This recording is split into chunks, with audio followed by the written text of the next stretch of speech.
साथियों जय हिंद। साथियों आज हम फिजिक्स के टॉपिक, बहुत स्टूडेंट की डिमांड है कि सर घर्षण के बारे में बता दीजिए, घर्षण बहुत इंपॉर्टेंट टॉपिक है। तो घर्षण पे चर्चा करेंगे, फ्रिक्शन पे। फ्रिक्शन क्या होता है? फ्रिक्शन बहुत इंपॉर्टेंट है। फ्रिक्शन अगर ना हो तो हम लोगों का अस्तित्व धरती पर नहीं रहेगा। धरती पर फ्रिक्शन के कारण ही आप जमीन पे खड़े हैं। फ्रिक्शन नहीं है अगर तो आप खड़े नहीं रहते, चलते रहते हैं हमेशा। घर्षण नहीं है तो आप चीज चलती रहेगी, रुकेगी नहीं। ऑलवेज आप जब रुकेंगे नहीं, दुनिया रुकेगी नहीं, तो उसका अस्तित्व ही नहीं कुछ।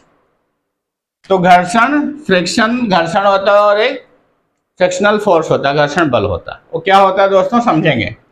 घर्षण के लिए आवश्यक चीजें क्या है? दो तल होने चाहिए, दो तल या सतह होनी चाहिए। और इनकी क्या कंडीशन है? संपर्क में हो, संपर्क में हो।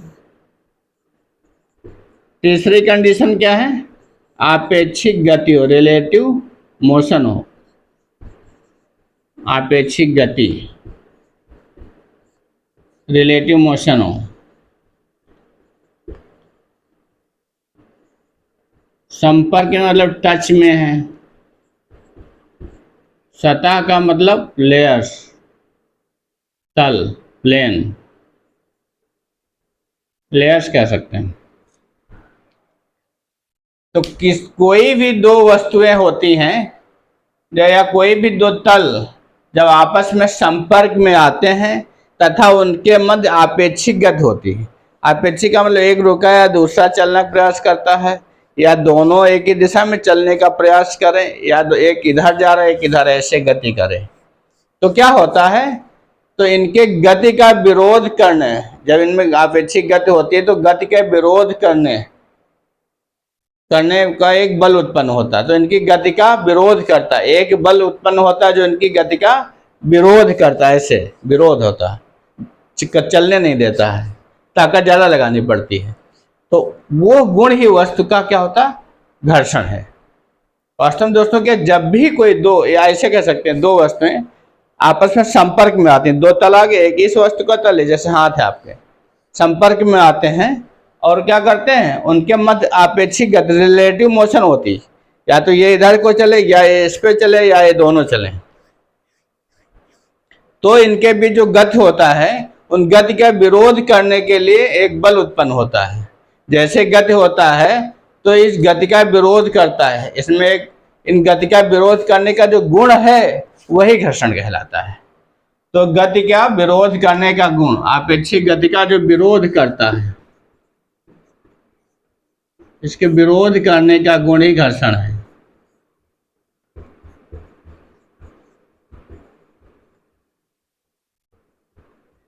घर्षण जो भी दो वस्तुएं टच में है उनके बीच लगता है। अगर वो स्थिर है तो स्थैतिक घर्षण है, स्टैटिक फ्रिक्शन है उनके बीच में। और अगर वो गतिमान है तो काइनेटिक फ्रिक्शन है उनके बीच में। जैसे आपका कोई मेज है, इस पे गुटका कोई रखा है, कोई भी मान लीजिए मेज है, कोई स्टैंड है, इस पे गुटका रखा है, लकड़ी का कुछ भी गुटका, तो इनके मध्य भी एक बल कार्य कर रहा है। अब ये गुटका का ये प्रतिक्रिया बल लगता है ऊपर की ओर, इसका भार जो है नीचे की ओर कार्य करता है। ये एक दूसरे को संतुलित रखते हैं। R बराबर mg है, इसीलिए रुका है। R बराबर mg है, इसके प्रतिक्रिया बल है, ये प्रतिक्रिया लगती है। आपका भी बॉडी का प्रतिक्रिया बल होता है, भार नीचे की ओर और आपका ऊपर प्रतिक्रिया बल लगता है। तो ये क्यों रुका है? क्योंकि इनके अणुओं के बीच क्या आकर्षण बल है, घर्षण है। घर्षण का कारण क्या है? इसका कारण भी है। इस घर्षण का कारण क्या है?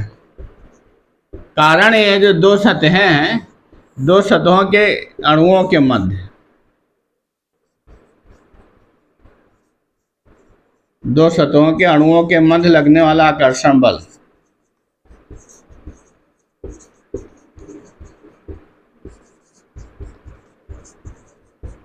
लगने वाला आकर्षण बल इसका कारण है।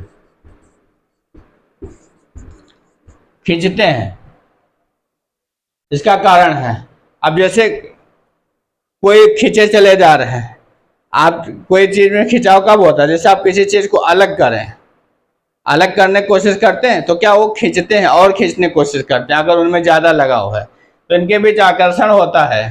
तो लेकिन जब गति होती है, जैसे उसको जबरदस्ती उसमें गति की जाए या गति किया जाए, तो वो क्या करते हैं, एक दूसरे को आकर्षित रहना चाहते हैं, लेकिन वो गति उनके विपरीत जाना चाहती है। तो ये जो तब वो विरोध करते हैं कि मत ले जाओ, मत छोड़ो, इसको मत छोड़ो, मत ले जाओ।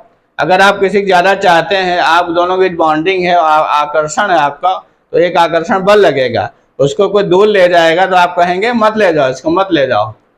तो वो जो विरोध कर रहा है, जो आप जो विरोध कर रहे हैं उनको ले जाने उनकी गति का, उसको मूवमेंट का, तो वही घर्षण है, वही घर्षण है मित्रों, वही घर्षण है।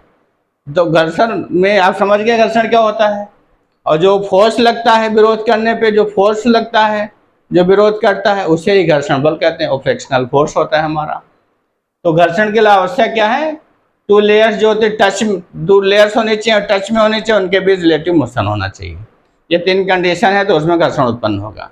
घर्षण बिना कुछ हो ही नहीं सकता दोस्तों। आप धरती पे तभी तक खड़े हैं कि आपको मध्य घर्षण बल कार्य कर रहा, नहीं तो आप चलते रहेंगे, रुकेगी नहीं। घर्षण इसलिए जब चिकने होते हैं तो आप स्लिप क्यों कर जाते हैं, चिकने होते हैं आप गिर जाते हैं, क्योंकि आपके बीच और उसके फर्श के बीच, आपके बीच पैरों के बीच घर्षण खत्म हो जाता है। तेल फैला दिया आपसे कहा जाए आप निकल जाओ, निकल जाओ, देखते हैं कैसे निकल जाओगे आप, सटाक से गिरेंगे कि नहीं, क्योंकि घर्षण खत्म हो जाएगा। घर्षण ही अस्तित्व बनाए है। बड़े बड़े पहाड़ खड़े, पेड़ खड़े, आप खड़े, जमीन पे रखे, मेज रखी, सोफा रखा, बेड रखा, सब घर्षण के कारण रखा है दोस्तों। तो ये घर्षण है आपका। तो घर्षण समझ गया दोस्तों क्या होता है, जब भी कोई दो तल अथवा सतहें परस्पर संपर्क में आती हैं तो उनके मध्य आपेक्षिक गति होने पर एक बल कार्य करता है जो इनकी गति का विरोध करता है। बल के विरोध करने का गुण ही घर्षण कहलाता है, और जो बल कार्य करता है उससे हम घर्षण बल कहते हैं दोस्तों। ये घर्षण बल कितने प्रकार के होते हैं, घर्षण दो प्रकार का होता है। अगर इसके प्रकार पर चर्चा करें तो घर्षण हमारा दो प्रकार का होता है, दो मुख्य रूप से। दो कौन सा, एक स्टैटिक होता है, स्थैतिक घर्षण होता है, स्टैटिक, और एक होता है गतिक घर्षण।